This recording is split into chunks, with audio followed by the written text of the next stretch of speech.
The saddest thing about betrayal is the fact that it never comes from an enemy, but from people very close to us. And this brings us to the tragic story of Edwin Chidloba, a young Kenyan gay activist and a fashion designer, that his life was brutally cut short by his partner in their apartment in a community in Kenya. Welcome or welcome back to Crime with Melvis. If you're new to my channel, you're highly welcome. And just so you know, I upload soft, unsolved, and bizarre true crime stories on my channel. If that sounds like your kind of thing, please do not hesitate to hit the subscription button as a free way to support my baby channel and to be notified each time I upload a new video. And please, why not give me a thumbs up if you love what I do? It goes a long way to help the channel. Thanks, and without taking much of your time, let's quickly take a deep dive into today's true crime story. Edwin Chiloba was born in El Gayo, Marakwet. He was just a child when his mother passed away, and many years later, he also lost his father, who had been his primary source of motivation. After spending his early years moving from relative to relative, he eventually enrolled in the education program at the Mao University West Campus. He was there among the wide variety of school clubs and opportunities for exposures that he discovered the source of his joy and a new passion for fashion. In the third year of his life, he began putting together clothes. He began this issue of cross-dressing that his family saw that it was kind of embarrassing. He had begun exhibiting his gay manners, and his family saw it as quite embarrassing.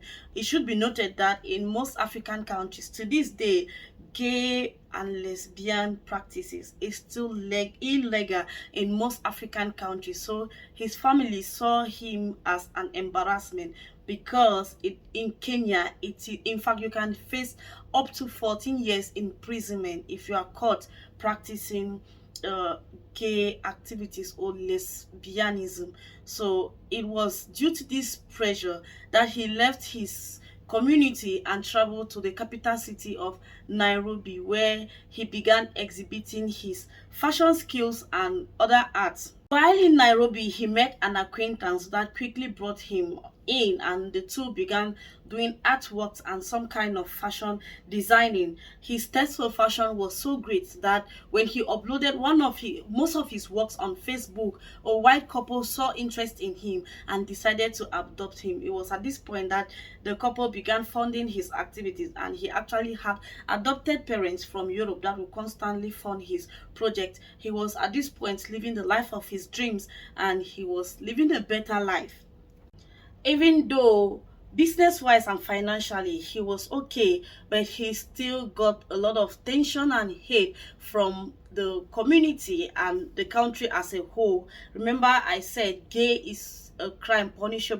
activities is a crime punishable by law in Kenya. So he constantly get attacks, and he was being bullied online.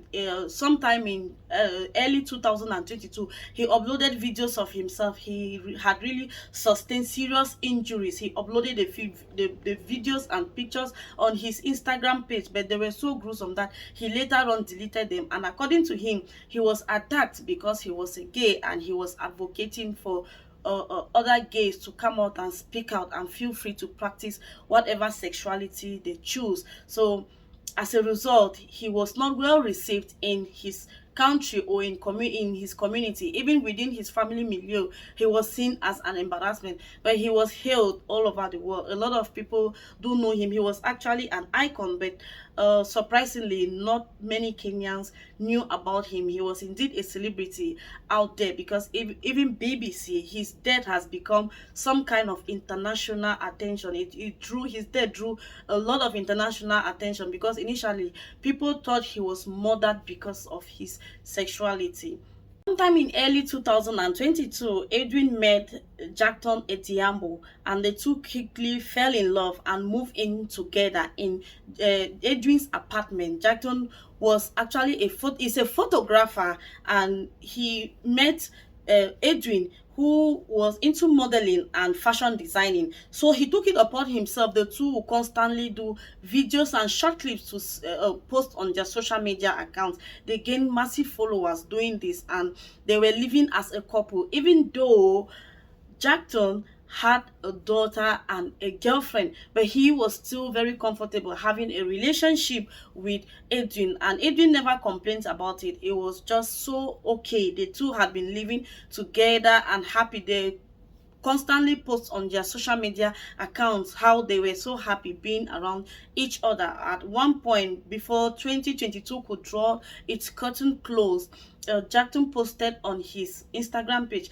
that he was ready to get rid of all of his fake friends that were exploiting him, and he was just going to keep only Adrian, his lover. And it was so surprisingly that 31st or the early morning hours of January 1st will be the last time anyone will set their eyes on Edwin Chiloba as they returned from nightclub that day. As 2022 was drawing its curtain close on the 31st of December 2022, the couple went into a nightclub where they began having fun. It was a night of fun. They danced and enjoyed. They were cuddling and showing how in love they were into each other. And sadly, that was the last time Adrian Chiloba was seen alive, and they left the nightclub in the early morning hours of 1st of January 2023 to back to their apartment, the apartment that is owned by Adrian Chiloba. According to the neighbors around the compound, they said they heard noises coming from, like noises, some kind of altercation coming from Adrian's apartment, but they did not think much of it because once in a while the couple do quarrel, and it just took a short while and everything went silent. Little did they know what had actually transpired in the apartment, and no one set his or her eyes on Adrian in the days ahead. On January 6, 2023, Chiloba was found dead with his eyes gouged out in a metal box by the roadside near Eldoret in Oyasin Geshu County, 40 kilometers or approximately 20 miles outside the Rift Valley. Police were tipped off by a motorcycle taxi driver who reported seeing the box being dumped by a car with no license plate. The body was described as wearing a woman's clothing, and after being identified as Chiloba, it was transported to the Mount Teaching Referral Hospital. This is just very close to where he attended his university before he left for Nairobi. It was established in the early morning hours of the 7th, his manner of death. The manner of death was established as a strangulation, and a police officer was even overheard saying he died a most painful death. And this indeed was so devastating, especially to his friends, his fans all over the world, and the community of the LGBTQ, who he had been an activist for a long time. Since in his 20s he had actually been an activist in this group, urging the government to let people practice the kind of sexuality they really did want. So initially, this community of the LGBTQ people thought that his death came as a result of some kind of hate because of his what he has chosen to be, owing to the fact that he had been attacked previous months. So there was a public outcry for proper investigation to be done, but eyebrows began raising again when they realized that the duvet that he was wrapped in before he was stuffed in a metal box was actually a duvet from his own house, meaning the crime, whatever that had happened to him, happened in his apartment. People went online and brought out videos and other photo shoots that he had been in bed with that particular duvet. It was then that the police began the investigation proper. They had to go back to his apartment, and the landlord of the apartment also recounted that he got some commotion in the early morning hours of the 1st of January, but it didn't take long and everything suddenly went silent. And on the 5th of January 2023, Jackson actually called him using Adrian Chiloba's phone that he was evacuating the compound, that he didn't want to have the flat again, but the flat had been thoroughly clean, and he handed the keys to him, and according to him, he was no longer going to be needing the flat. But since the day the on the 31st of December 2022, he hadn't set his eyes on Edwin Chiloba, even though he was the one that rented the apartment. But he was surprised that it was his partner that came just a year earlier, because Chiloba had been staying in this apartment for the past 3 years. But surprisingly, it was his friend, or his partner, that came to hand over these keys. It didn't take long for the police to arrest Jackson, and he cracked down and confessed to the crime. According to him, they had a fight that night. He strangled uh, Chiloba, and according to him, he did so because he was cheating on him. But the police are not buying this, because he himself, he has a daughter and a girlfriend, or some people even say she is a wife. So why did he have to go that far to kill the young man? People do believe that there is another motive. It was not the fact that he was cheating on him, because they appeared very happy on the 31st, breaking the first, when he actually took his life. So people do believe that there is more to it, maybe financial gains. Maybe he needed to take something from him, and he needed to get him out of the picture in order to get this, because he no this issue of him cheating on him, nobody is buying this idea. He is currently under police custody, and in connection with those that helped him discard of Chiloba's body, they all four men have been arrested, because it is said that he discarded the body with the help of 3 men. To know that he had been living with a dead body since on the 1st to the 5th of January 2023 is quite devastating. Neighbors even complained of getting this foul smell from that apartment, and he claimed he had a dead rat. So he had kept the body and probably got his eyes out. For what reason, I don't know. Maybe in an attempt to conceal his identity if eventually he ever gets discovered. But the truth of the matter is, he is currently under police custody, and the police are determined to squeeze the truth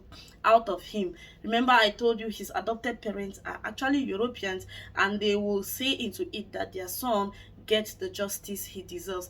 Even as a woman, some people are claiming that he got what he deserved, but we don't judge people according to what they choose to do with their lives. It is their life. They have to live the way they want to live. Nobody is answerable to another, and because of our differences in religious background, it is not proper to judge him. No matter what, he deserves justice, and I believe that the Kenyan police is going to dig deep and make sure they give Jackson the punishment he deserves for committing this heinous crime. Even though no matter what he gets as punishment, it is not going to bring this young man's life. He was really caught at his prime, and he was doing well for himself. My heart goes out to his family members and all his fans and those that loved him. He was really an inspiration to all young men that needed to came from nowhere and were struggling to become something, to make life a blissful one. He just wanted to express himself and prove to the world what he wanted to be. He didn't stood in the way of anybody. He did not disturb or influence how you should live your life. He just needed to live his life the way he wanted to live. May he find peace in his rest. I know he died a painful death, and the fact that I can't imagine what he was going through in his mind during the last moment of his life in that room, knowing that the person that he trusted so much, the person that he has been sharing his home with for the past 1 year, is the same person that is squeezing the last breath out of him. I hope he really finds rest and he gets the justice he deserves.